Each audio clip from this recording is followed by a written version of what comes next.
Hello everyone! Nandito po ako ngayon sa office. Pumasok po ako. Pero guys, uwi po ako ngayon ng maaga. Meron po kasi akong dadaanan. Nagpaalam naman din ako sa aking bossing. Ganoon naman din talaga tayo pagka aalis.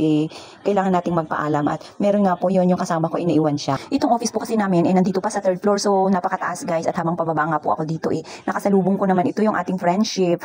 Friendship talaga guys. Ka-office din natin yan siya. So, ayan, pababa na ako guys. Dahil nga sabi niya duty raw siya. Kaya panay pang chika-chika sana natin. Kaya lang guys, nagmamadali po ako. Meron po kasi akong pupuntahan, baka po kasi magsara na. Medyo napaaga nga lang po ako yung pagbaba ko guys, ganun po. Every time na meron po akong mga transaksyon, pumapasok po talaga ako. Pero lalabas lang ako niyan guys pagka halimbawa uwian na sa hapon or sa tanghali, saka pa lang po ako magpapaalam. Pagka alam ko na tapos na yung aking compliance, tapos na yung aking trabaho. So, ayan, dahil nga tapos na po yung aking compliance, bumaba na ako guys. Kasi baka magsara na, alam nyo naman pagka ganitong malapit na mag-weekend, malamang nagmamadali na rin yan at pag saktong 5 o'clock, nagsasara na yung mga establishment minsan nating pinupuntahan. At ayan na nga guys, dito na po ako sa baba.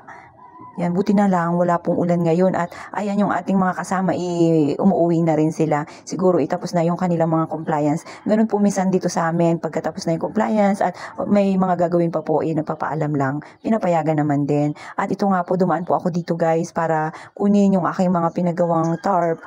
At inantay ko nga lang saglit kasi hindi pa tapos. So, konting minuto lang naman yung aking pag-aantay. Sabi nga po nung ate, nakapila nga daw po. Pero ako na yung susunod, kaya inantay ko na rin. Guys, tingnan nyo nga yung kinagat ng putakte. Medyo namamaga nga siya. Hindi na nga rin po ako nagtagal sa pag-aantay, guys. Dumiretso na rin ako dito sa bahay. Pagkatapos kong makuha yung tarp na ating pinapagawa, ayan si nanay, may pa-dance-dance pa talaga habang nagbubukas ng gate, guys. At si Yayam, tulog po pala. Sarap ng tulog niya ngayon. Sinamantala nga rin po ni nanay yung pagtutulog ni Yayam. Naglaba po pala siya guys. Kahit na konti pa nga lang yung aming labahin, inilalabahan talaga ni nanay. At pagtapos niya nga po magsampay niyan, nagpatulong na nga po ako sa kanya magkabit ng tarp dito sa bahay. Ayan. Nilinis-linis lang namin konti at tinulungan niya na ako magkabit ng tarp niyan guys.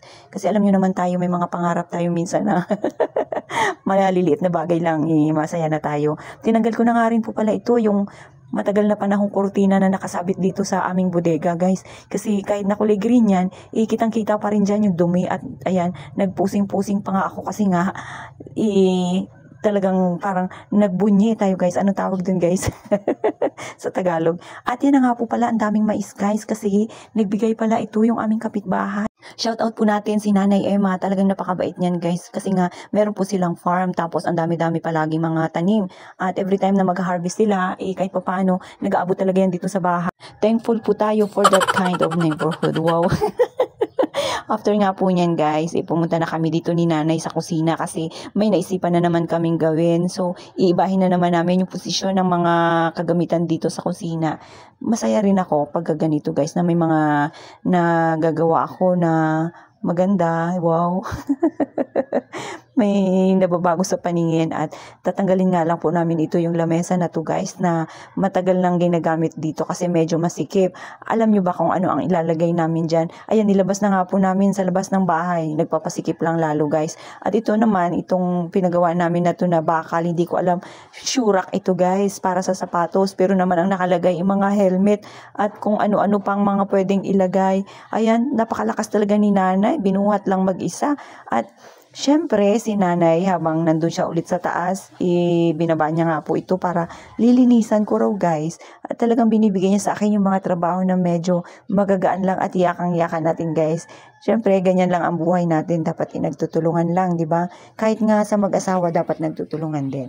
At ayan si nanay, yan po yung kanyang ginagawa dito sa taas.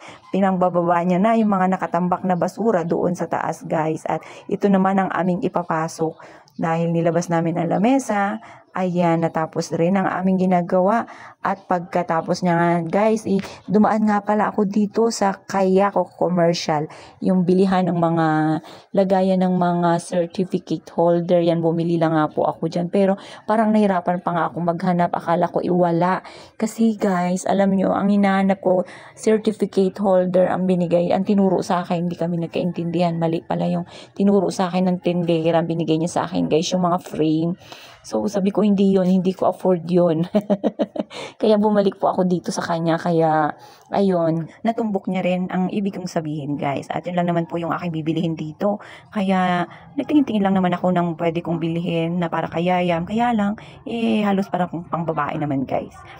Sa dami ba naman ng mga laruan ng batang yun, hirap na nga kami, guys, sa pagliligpit. Grabe, pagka gusto niya maglaro, labas lahat talaga. So, paano ba yan, guys? Sa susunod ulit na lang na video. Salamat sa pagsuporta palagi. Bye-bye!